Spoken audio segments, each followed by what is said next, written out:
This is another episode of Dangerous Ideas. My name is Shawn. I'm an innovation strategist. What we do is we break down concepts and frameworks that will change your life. Oh, wow. Hey everyone, my name is Shawn. This is another episode of Dangerous Ideas. And what we do in this podcast, we break down concepts and frameworks that will change your life, change your business, change your career, but most importantly, change your life. And to be honest with you, normally we have a guest, or normally I'm bringing dangerous ideas from somebody else. But this podcast is going to be really different. This is going to hit a real different, but it's still going to be aligned to this idea of dangerous ideas. In this podcast, what we're going to do is we are going to break down some $1 million strategies and ideas, dangerous ideas that you can take away and make millions of dollars. And the reason why I'm not doing this is because I'm busy, okay? I got things to do. But these are $1 million businesses that anybody can go off and pick up and go off and run. One of the things that I pride myself on is I'm a practitioner. I'm curious. I'm hungry. I'm always just taking a look at where is there arbitrage? Where is there opportunities? And I'm just a stickler for what I would call startup idea porn. So this is it, okay? If you want some startup idea porn, this is it. And you're probably thinking, where is he getting these ideas? Not only am I curious, but one of the advantages that I have out of millions of people out there is that I have this really unique opportunity that I get to see hundreds of industries every single year because I'm going to all these keynotes. I'm literally sitting in all these strategy sessions and listening to all these town halls and listening to all these leaders break down their particular businesses. So I have notes on hundreds of different businesses and how I would go off and disrupt them or finding unique opportunities. And that's basically where I get all these ideas. I've only taken a sliver of them.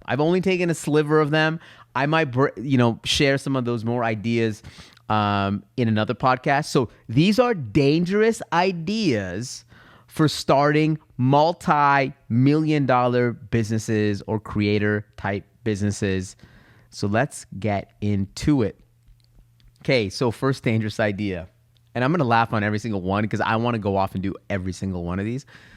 So the first idea is this: M&A for social media accounts. Mergers and acquisitions for social media accounts. A number of years ago, a really reputable business valuator came to me because they knew that I was sort of in this social media realm. They said, hey, a health Instagram account, health and wellness Instagram account, reached out to me for valuing my Instagram account. And this valuator had no idea how to value that account. It obviously had a decent amount of followers. It had a decent engagement rate. How would you value that, right? And what occurred to me is actually there are very few valuators out there that are evaluating social media accounts for mergers and acquisitions. There are very few sites that are brokering this and having reputable brokers out there to do this. Now, part of the reason why buying Instagram accounts or social media accounts is valuable is, let me tell you why, is because social media accounts are actually the new TV stations. They're the new sources of distribution. And to show you how valuable this is, if you look at Bleacher Report is a highly reputable sports media company. Back in the day, I think in 2014, I want to say, they acquired House of Highlights from Omar Raja. Now, the deal was undisclosed in terms of how much it was, but here was Omar Raja, this kid that was posting up clips from NBA games and other games and sport. There was a sports highlight page called House of Highlights. It got acquired by Bleacher Report. And to be honest with you, I would say today, House of Highlights is a top 5 social media sports platform. Like, I don't even know what you would value House of Highlights today. But if you think about it, if social media is the new television, if all those accounts are the new television station, then House of Highlights is actually one of the most popular television stations out there. Most people actually follow and watch House of Highlights more than the actual games. Let me repeat, more people watch House of Highlights, those clips, than actual NBA games, MLB games, NHL games, and beyond. So the value of House of Highlights is super high. And I bet Bleacher Report stole House of Highlights. So if you think about Bleacher Report buying House of Highlights and taking that example to other types of accounts, whether it's health and fitness accounts, whether it's luxury accounts or housing accounts, like, there should be a reputable firm that actually becomes a broker or that can create a reputable marketplace for these social media accounts. Now, this is not a new idea because there are sites out there that actually does this. FameSwap is a type of marketplace where you can buy and sell social media accounts. Now, a funny story is that I actually did buy a social media account from FameSwap, and actually what was funny is that they actually tried to scam me, and this was like my first interaction with FameSwap. And by the way, these are like basically kids on FameSwap that are building up these Instagram accounts, probably with bots and like fake followers, and trying to sell it to people. But I just wanted to experiment with it because I'm curious, I'm hungry, like I want to know how this is done. So of course I go into it very skeptical, and there's like it ended up that I was in a transaction with a kid from like Ontario, and he was selling an Instagram account. I actually did go off and buy it, and I think I bought it, but he never like transferred me the actual. He never actually transferred me the account, and I ended up finding him. I don't know even how. I'm a psychopath. I ended up finding him, the school that he went to, and I started messaging him on his private IG account that, hey, I'm going to tell your mom, I'm going to call your school. This is a school that you go to. And he was like, oh, I'm sorry, blah, blah. I'm like, and then he actually gave me the account. But then I got the account, and, it ended up being like you can tell by the engagement and the followers and the DMs, like it seemed like a legitimate account. Like people were interacting with it, but a lot of the views and the followers were fake. And so that's the unfortunate part, is that there are a lot of accounts that might have a lot of followers, but the engagement might suck. And so what I would do is actually follow, if you're a savvy social media user, I would just approach these social media accounts that don't have a personality driven to them, that actually has decent engagement. You can look at the likes, you can look at the comments, there's a lot of like sites that look at the engagement rates. And then I think the best thing to do is go to accounts that you actually already follow, and you know that they're posting great content and it fits your aesthetic, and send them an offer. And I believe that because they've curated a certain amount of like an audience, and you could do something with it, I think that can be super valuable. Listen, everyone's looking for distribution, and why not, instead of building your own, why don't you go off and acquire it? So M&A for Instagram or social media accounts. A tangential business, another dangerous idea, multi-million dollar business, is actually creator collectives for niche industries. So what does this mean? Similar to the M&A for social media accounts, what you can do is create these creator collectives for particular industries. So if I was building an accounting firm, what I would do is I would grab all the creators that are in the accounting niche, and roll them up so that you can actually build a accounting firm based on those creators. So I believe that if you built a creator-led accounting firm with all creators that are posting up accounting content, that would be a incredible way of getting distribution and getting eyeballs that you can compete against the, the big PwCs or EYs out there in the world. It's not only the accounting, but like creators for HVAC, creators for marketing, creators for consultancies, creators for plumbers, creators for dermatologists.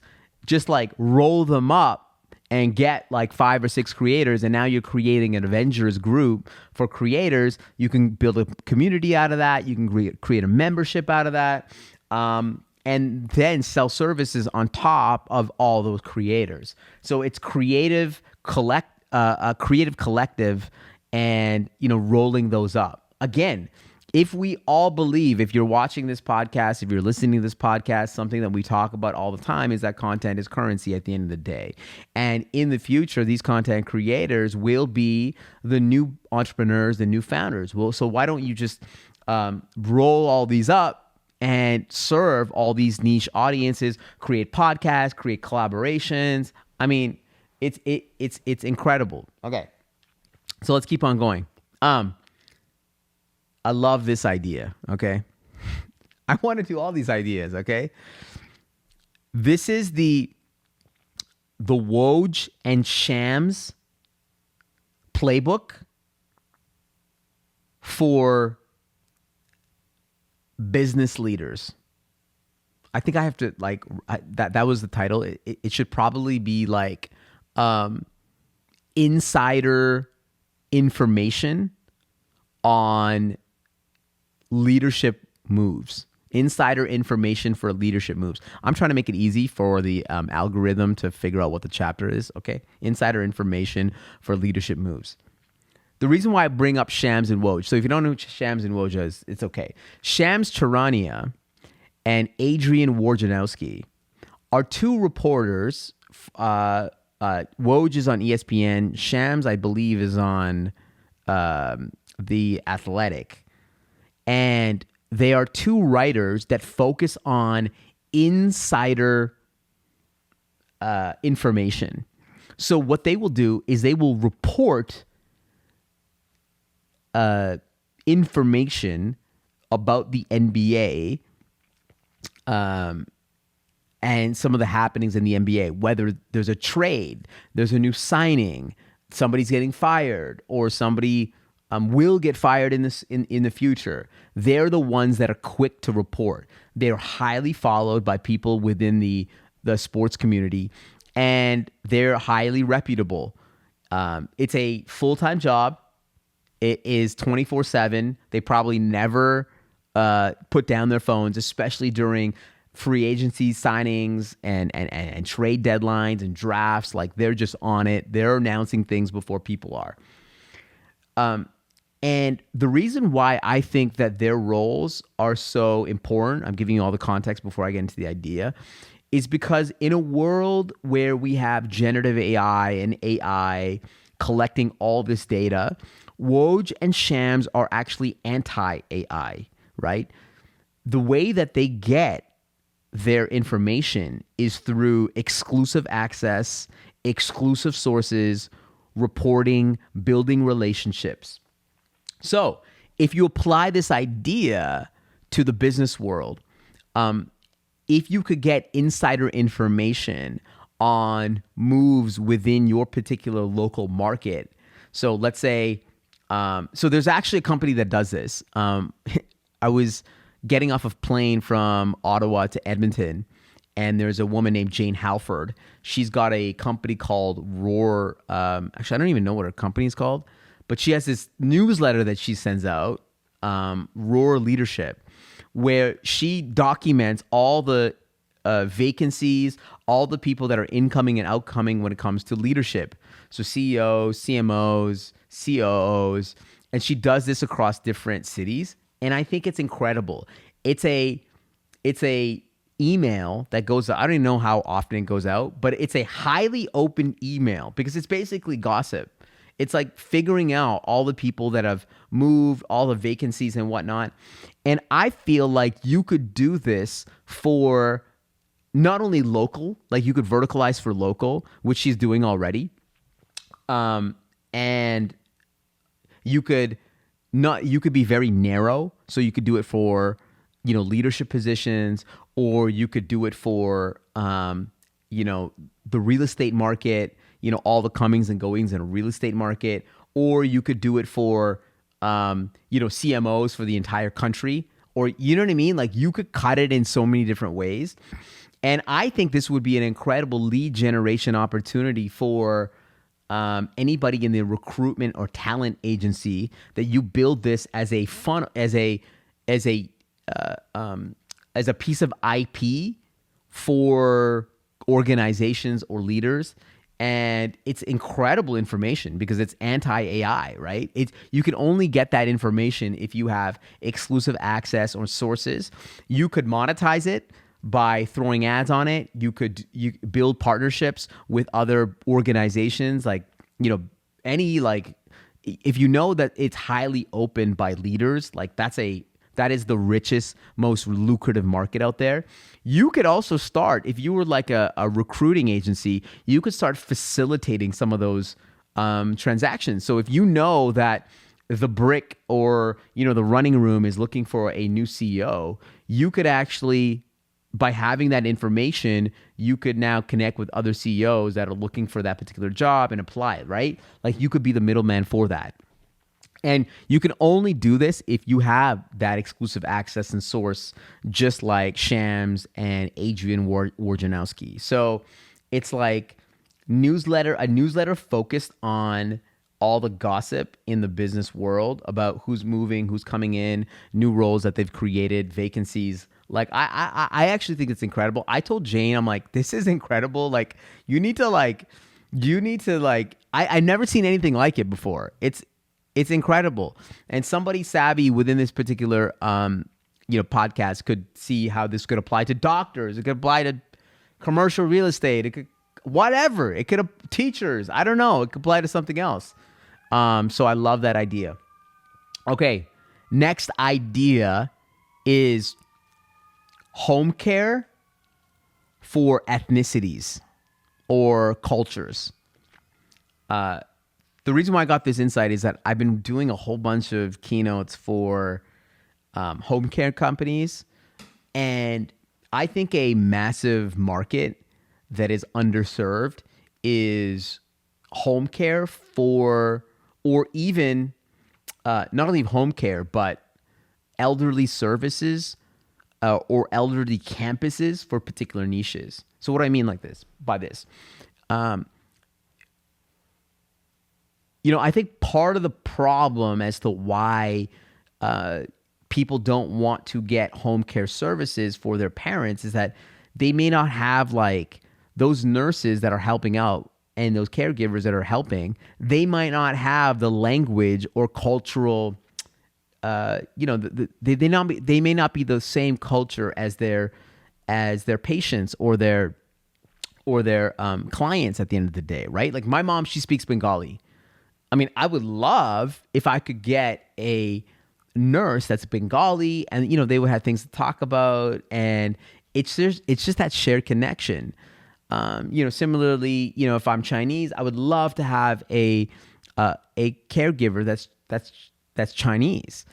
Similarly, if I wanted my mom to go to a elderly old folks home, like, I would love for her to be in a campus. And my friends talk about this all the time, is that, like, one of the things that's really uncouth in our community is us sending our parents to an old folks home, right? That's just not, but if she went to a campus where my mom had all her Bengali friends there, or, if there was like a Tamil section, or if there was a Smiley section, or if there was a Vietnamese section, and now not only can they interact with other cultures, but they're also interacting with people that they grew up with. And I think that's really cool. It's almost like a cool hang. And I would love to send my mom to like a campus, a beautiful campus with really great care, with other Bengalis. Like, she would love it, right? They speak the same language and she would love it, but, like, that just doesn't exist. So the idea here, I mean, this is way more of a capital intensive idea, but it's basically either home care that is niche to particular ethnicities, or you start to build campuses for specific ethnicities, especially in that in the elderly market. And I actually think that this is an untapped market. Home care, by the way, I just know this because of these keynotes, is that home care is an unstoppable business. Why? Because you have an aging boomer population that actually needs care. There's a entire population of people like me that will spend an extraordinary amount of money to make sure that their parents are taken care of. And number three is that the cultures are changing, right? Like, people are busy, technology is changing. We want the best for our parents, and at the same time, technology is facilitating, more, making things more easier, whether it's from a health perspective or from a monitoring perspective. It's just getting easier. Like, for example, yesterday my mom calls me and she says that, she was walking down in her hallway, and because of there's some unleashed dogs in her condo, a dog jumped on her and she fell. Now, I was freaking out because I asked my mom, like, what was the dog? She was like, it was a poodle. But anyways, that's beyond the point. I was freaking out because, a fall for somebody of my mom's age, like, that could be the end of it, right? It starts with a fall and then it can cascade. And so I was really worried that the fall she already has bad legs. And so, like, I was really nervous for her. Luckily somebody helped, pick her up, but like, that's a huge worry for me. Like, and so I'm starting to think about, like, man, like, I wish there was an amazing service that could take care of my mom. So anyways, home care for ethnicities or for cultures. I don't want to go on this this elderly spree, but there's so many opportunities for the elderly. Okay, another idea is this: documentary films for the elderly. Like, you produce documentary films for the elderly. A number of years ago, my uncle, he's got to be in his 80s now, he asked me to come. He was getting this incredible award. And I thought I would come with my camera and document it, kind of like a documentary film crew. And, I sat down with my uncle and I got some really cool stories out of it. I'm like, oh my God, I can't believe I'm getting these amazing stories from my uncle.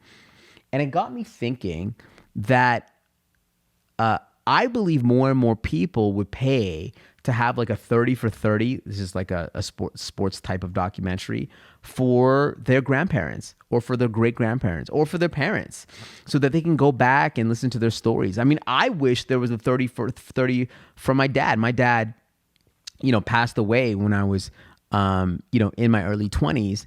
And I wish there was a 30 for 30 for my dad, so that I could hear all those stories of my dad growing up, and what he was thinking about, and some of the trials and tribulations that he had.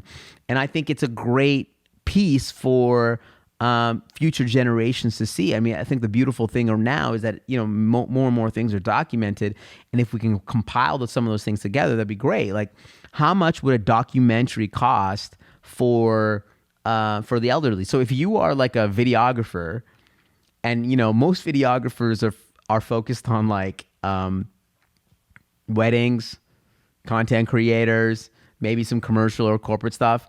Like, this is a complete untapped market for people that want to create, do really creative pieces, which is interviews and maybe even like cool B-roll, incorporate like some nostalgic film.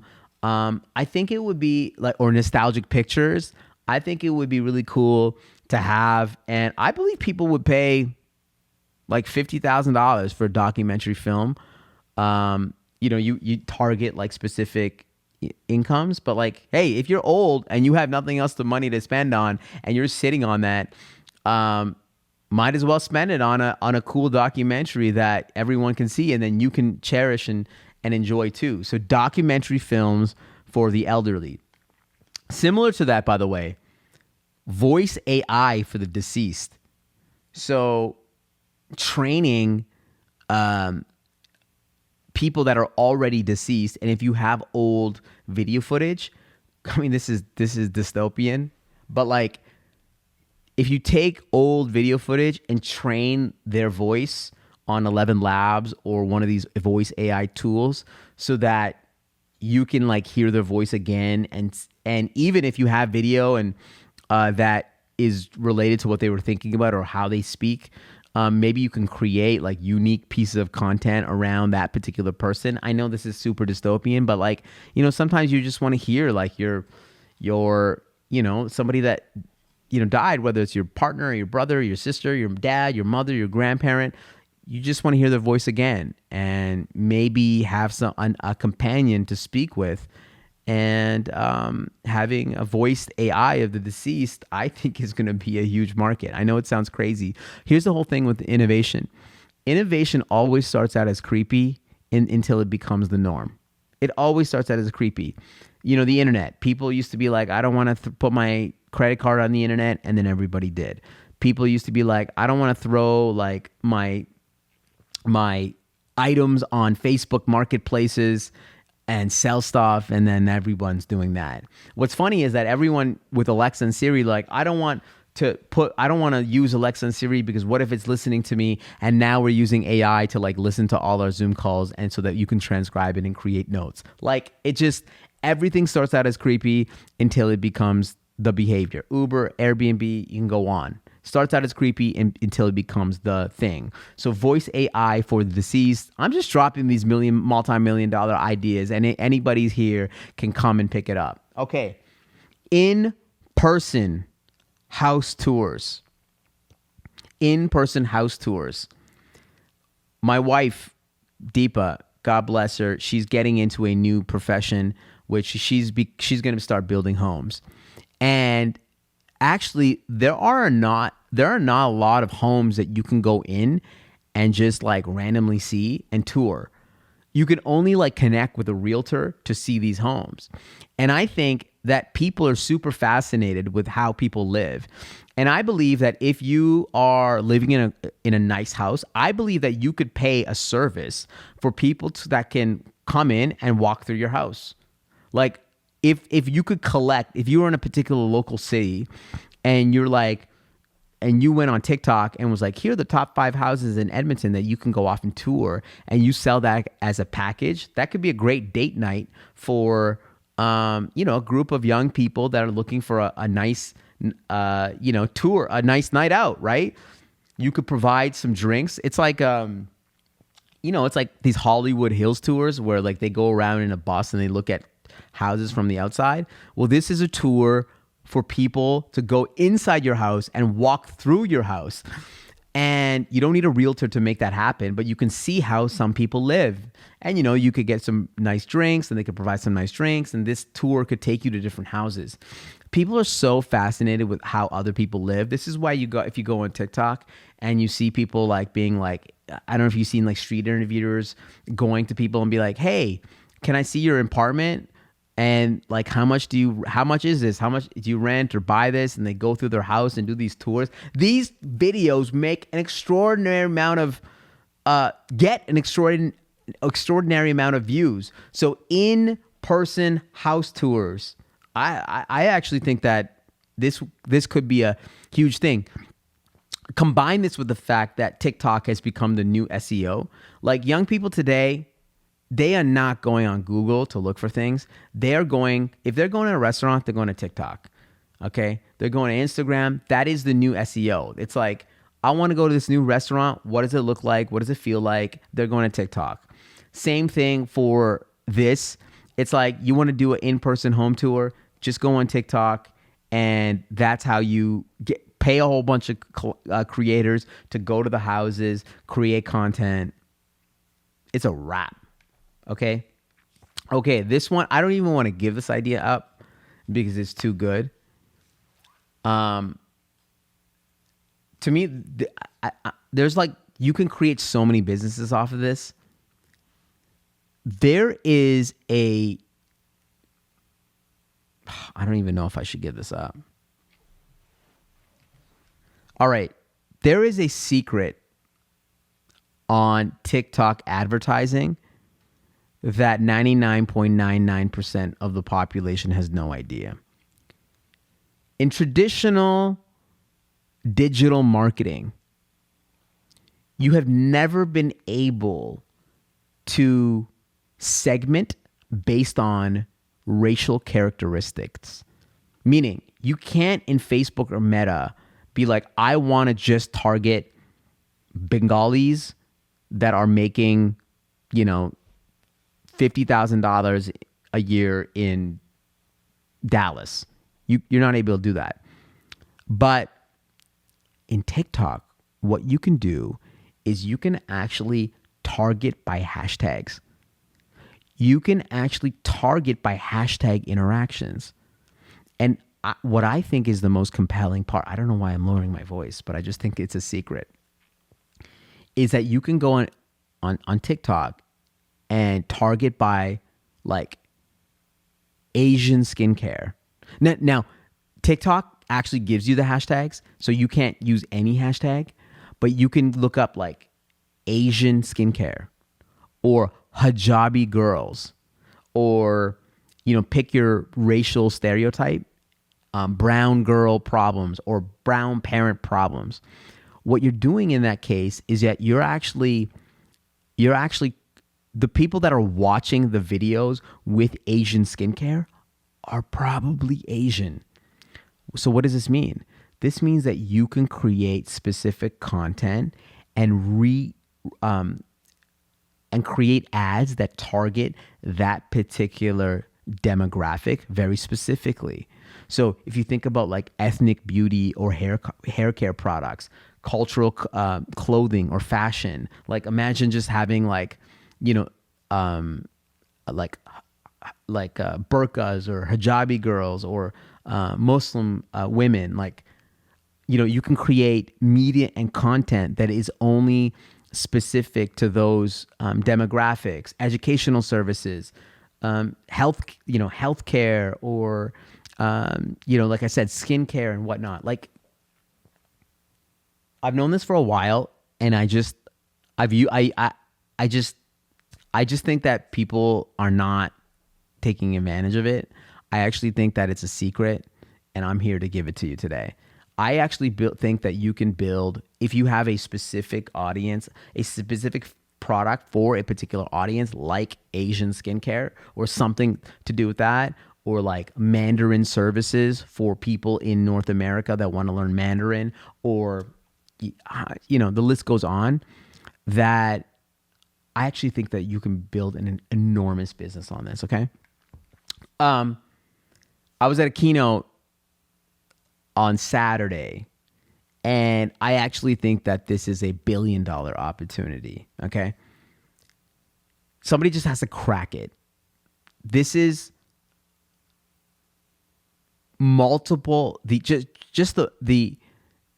opportunity for multiple eyeglasses. What does this mean? It's really weird. If you look at any industry, if you look at the handbag industry, there are women that have multiple handbags. If you look at the watch industry, there are people with multiple watches. The sneaker game, Jordan, there are sneakerheads everywhere. Yet for eyeglasses, most people just have one pair, which is really odd, because you're actually more likely to look at someone's face than their shoes or their handbag or their sneaker, like their watches. Yet still, most people just buy one handbag. And I believe that the opportunity exists if you can change the culture so that people buy actually multiple glasses and say, listen, most people are looking at your face. Why don't you have multiple eyeglasses that actually match with your fashion or match with whatever? That it just doesn't make sense to me. And somebody just has to create a culture where more and more people have multiple eyeglasses, and it's a wrap.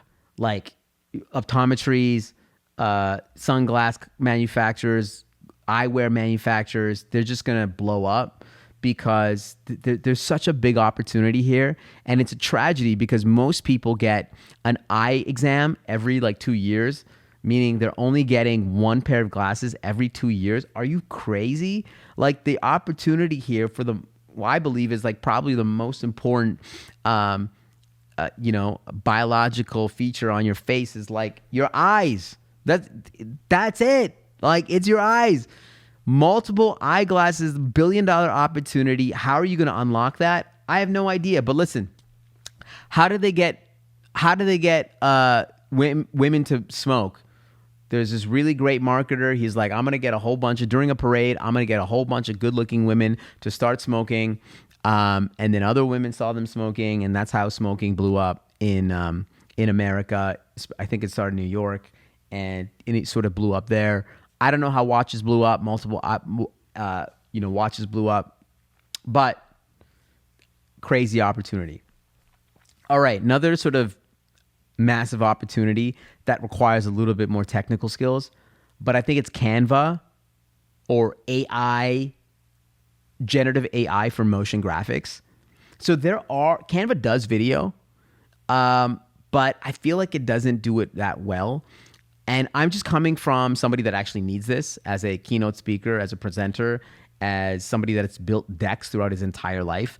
Like, there is such a need to create really compelling motion graphics that's customizable for presentations. The entire business world is just built on presentations.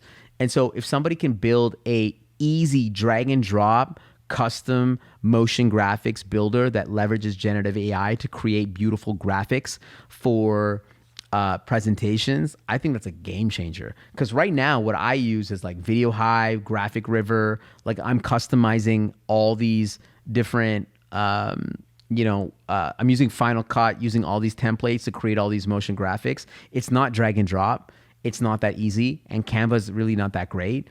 And there are some AI sites out there like Dectopus and other things that you can create some decks, but they're not video. Like, I want a generative AI tool that can create those screens that like Hassan Minhaj had at on Patriot Act, like really compelling graphics with one press of a button. It will help design the graphs, the diagrams, and just make it super compelling. And I don't think Canva is, I think you can unbundle Canva and, you can basically unbundle Canva and take that and create a separate sort of multi-million-dollar business, because Canva is already like $1 billion business. So you just unbundle that and create that. So those are some of my ideas that I have. I mean, I have a whole bunch of other ideas, but I thought that this would be a great episode to just share some dangerous ideas that will make multi-million dollars. And the reason why I can't go off and just do these, because I really want to do all of these, is because I feel like what I've learned throughout my life is that I do get distracted around ideas. I do get distracted about taking opportunities and working on them. And I've learned, just being in the game that I am right now, is that if you want to be number one in your particular arena, you have to focus. You have to be relentless. You have to just be zoned in and trying to be number one in your position, because the reality is that there's going to be 1,000 people behind you that will want your spot. So being 50% good at one thing and being 50% good at something else, it doesn't work.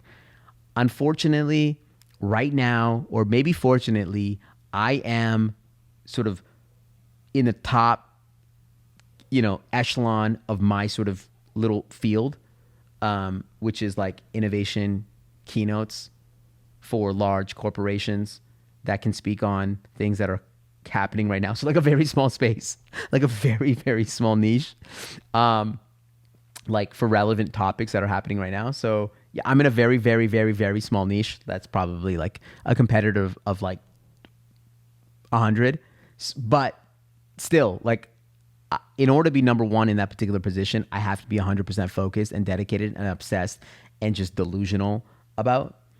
And I would love to take any of these opportunities and just run with them, but I can't. So that's why you can't take all the ideas. That's why you have to focus on one. So, not to say that some of these tangential ideas can help you, like maybe with marketing or what other things, some other things, but yeah. Dangerous ideas from multi-million-dollar ideas. Just dropping these here. Hey, if you decide to pick one up, let me know. I'm going to cheer you on. Thank you so much. Rate, review, follow, subscribe, whatever you got to do with this pod. Love rocking with you. See you on the next one.